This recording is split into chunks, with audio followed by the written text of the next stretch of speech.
Salama daoleo androany sika de ndondray raha hiresaka anireto tsara ho fantatra manaraka ireto. Be fandrina varatra efa maresaka ny tanàna vahiny maro ny tonga nanotrina any député d'un Rotsaka. Fasimainty Taolagnaro commune 3 no misitraka tamberibidy pitrandrahana an'izany. Diabe ho an'ny tontolo iainana nahetsika ireo fiara izay mandeha amin'ny herinaratra. Francophonia andrajoilina nanao antsoavo hanohanana ny ady amin'ny tsy fanjarian-tsakafo. Eo amin'ny resaky ny vidim-bary efa hampy hiatrehana ny maintsoahatra ny vary izay voangona amin'izao fotoana izao. Ireo no fakafakena amintsika ato anatin'ity video ity ka manasantsika rehetra anaraka an'ity video ity hatramin'ny farany.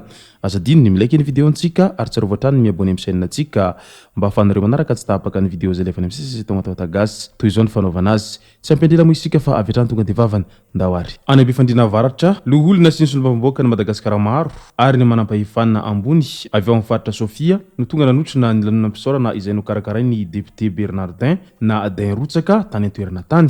Nanomboka tamin'ny 4 tolakandro ny diabe izay namakivaky ny tanàna notohizana tamin'ny kabarin'ny fantombiasan'ny ireo manam-pahefana ary alapandizana miavaka tao amin'ny kianjany WATAWATA tao be fandrina avaratra izany rehefa avy eo. Ka araka izany dia vita ny fisaorana an'ireo voaka ny be fandrina avaratra amin'izao fahalaniny andriamatoa d'un Rotsaka ho solombavam-bahoaka n'izy ireo amin'izao fotoana izao. Resaka fasimainty ao Taolagnaro indray dia mampidibola ho an'ny fanjakana sy ny vondrom-bahoaka amparitra itsinjaram-pahefana ny fitrandrahana ny fasimainty ao Taolagnaro izay faritra Anosiny. Makany amin'ny vondrom-bahoaka amparitra itsinjaram-pahefana ny tamberim-pitrandrahana alohan'ny orinasa KMM. Commune 3 no misitraka izany ankehitriny.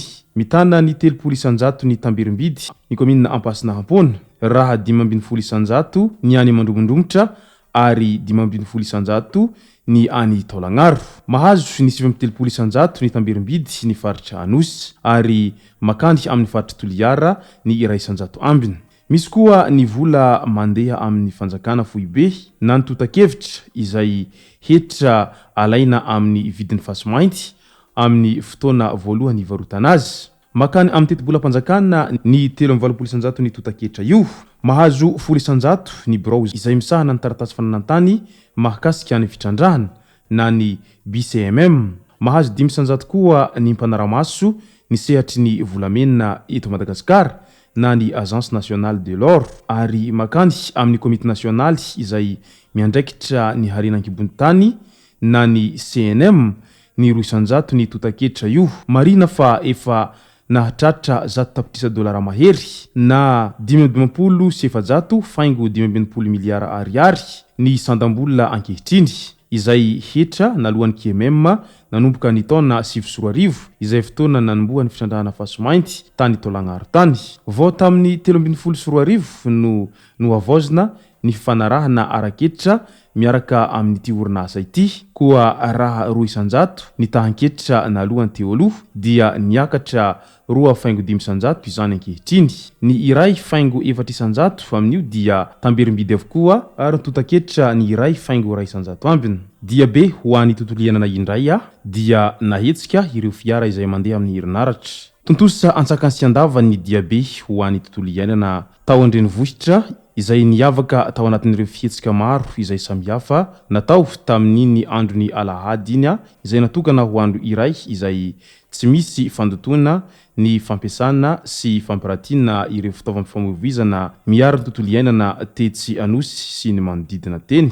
Ankoatra ny bisikileta dia maro ireo fiara sy kodiaran-droa mandeha amin'ny herinaratra izay 100 isanjato hita teny amin'ireo lalana nanaovana ny hetsika diabe sy ny toerana nanaovana ny fampiratina tao mahamasina tao. Araka izany dia efa misy eto amintsika soamantsara ireo vokatra ireo ary efa maro ny mampiasa azy. Nokendrena tamin'ity hetsika ity hatreto ny hanentanana ny daholobe hiady amin'ny fandotona ny tontolo iainana indrindra fa amin'ireo tanàn-dehibe izay miaina ao anatin'ny rivotra maloto noho ny setroky ny fiara. Tsy ny fiara irera nefa no mety handoto ny rivotra sy ny hanimba tontolo iainana, fa tafiditra ao anatin'izany koa ny dorotanety izay tena mahazo vahana amin'ny fotoanana maintany toy izao. Hahafahana mampihena ny fandotona ny rivotra sy ny fiantraikany ara-pahasalamana araka izany ny fampiasana ireto fitaovam-pifamoivoizana izay mandeha amin'ny herinaratra ireto. Manoloana izay moa dia tsy hoe ratsy ilay manaraka teknôlôjia vaovao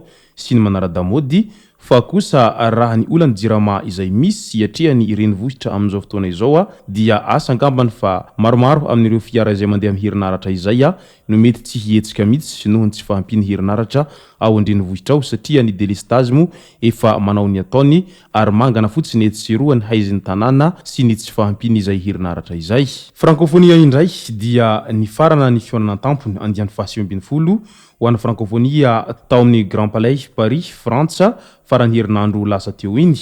Ho an'ny Madagasikara manokana dia ny filoha Andro Rajoelina no nitarika ny délégation tany an-toerana. Isany nandray anjara fitenenana izy nandritra ny ady hevitra izay nitanterahana ny asabotsy lasa teo iny. Nasongadiny tamin'izany ny ady amin'ny tsy fanjarian-tsakafo izay mbola iainany Afrika amin'izao fotoana izao, indrindra fa i Madagasikara izany.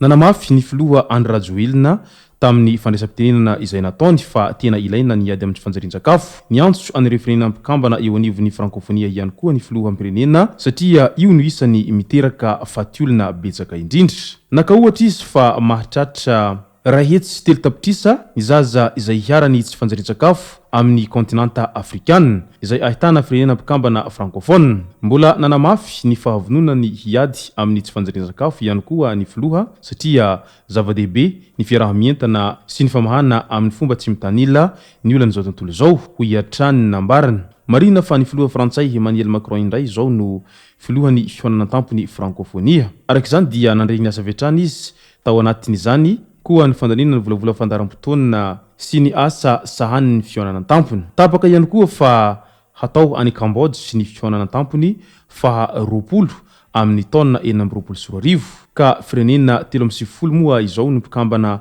eo anivon'ny Francophonie. Isan'ny mpikambana vaovao anatin'ny vondron-tany mampiasa amin'ny ampahana manontolo ny teny frantsay i Ghana sy i Chypre. Eo amin'resaky ny vary indray dia voalaza koa fa efa misokatra ny fanafarana vary any Inde raha toa ka nikatona izany teo aloha ary ho tonga ao Madagasikara ireo vary nafarana afaka iray volana izay jifaina amin'ny vidiny 10,700 ny iray gony izay 20 kg raha nitatitra voaray hatrany.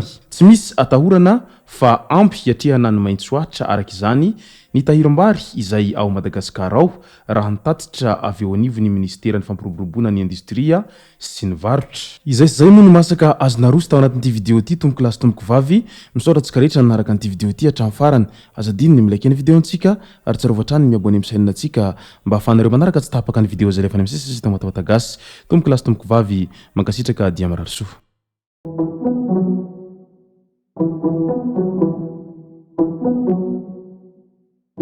Thank you.